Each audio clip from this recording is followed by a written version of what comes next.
Video എന്ന് പറയുമ്പം ഗ്രൂമിൻ്റെ entry മുതലായിരുന്നു second part video നമ്മൾ സ്റ്റാർട്ട് ചെയ്യുന്നത്. അപ്പോൾ ഗ്രൂമിൻ്റെ എൻട്രി നല്ല അടിപൊളിയായിരുന്നു, ഒന്ന് കാണാനൊക്കെ നല്ല രസമുണ്ടായിരുന്നു. അത് കഴിഞ്ഞിട്ട് ഇതേ ബ്രൈഡ് വന്നിട്ടുണ്ടായിരുന്നു. ബ്രൈഡിൻ്റെ എൻട്രിയും ഭയങ്കര അടിപൊളിയായിരുന്നു. പിന്നെ അവിടെ ഫോട്ടോഷൂട്ടും കാര്യങ്ങളൊക്കെ നടക്കുന്നുണ്ടായിരുന്നു. അതെല്ലാം കഴിഞ്ഞപ്പോഴത്തേക്ക് അവിടെ ഡാൻസിനുള്ള പിള്ളേരൊക്കെ സെറ്റ് ചെയ്തിട്ടുണ്ടായിരുന്നു. അവരുടെ ഡാൻസ് സ്റ്റാർട്ടാക്കിയപ്പോഴത്തേക്ക് നമ്മളിതാ ഫുഡ് കഴിക്കാനായിട്ട് പോയിട്ടുണ്ടായിരുന്നു. അങ്ങനെ ഇതേ ഫുഡ് കഴിക്കാൻ വെയിറ്റിങ്ങിലായിരുന്നു. അപ്പോഴത്തേക്ക് ഞാൻ നോക്കുമ്പോൾ തിരക്കിലൂടി തിരിഞ്ഞ് നമ്മളെ കണ്ടുകൊണ്ട് ഒരാൾ നടന്നു വരുന്നുണ്ട്. അതാരാന്ന് ചോദിച്ചാൽ നമ്മുടെ സ്വന്തം പൊടിമോളത്താണ് ഈ നടന്നു വരുന്നത്. അപ്പോൾ നമ്മളടുത്ത് വന്നിരുന്നത് ആ മൗലാനക്കായി ഉണ്ട് കൂടെ.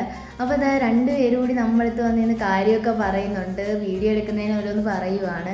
അത് കഴിഞ്ഞിട്ട് ഇതേ നമ്മളടുത്ത് നിന്നിട്ടുണ്ടായിരുന്നു. അങ്ങനെ നമ്മളിതാ ഫുഡൊക്കെ കഴിച്ച് കഴിഞ്ഞിട്ട് നമ്മളിരുന്ന സീറ്റിൽ തന്നെയാണ് പൊടിമോളത്ത് ഇരുന്നിട്ടുണ്ടായിരുന്നത്. അങ്ങനെ ഞാൻ പൊടിമോളത്തായ മൗലാനക്കാളും വീഡിയോ ഒക്കെ എടുത്തിട്ടുണ്ട്. അത് കഴിഞ്ഞിട്ട് നമ്മളിതാ പോകാനായിട്ട് ഇറങ്ങിയിട്ടുണ്ടായിരുന്നു. അപ്പോൾ ഈ വീഡിയോ ഇത്രയേ ഉള്ളൂ. Okay, bye, thank U.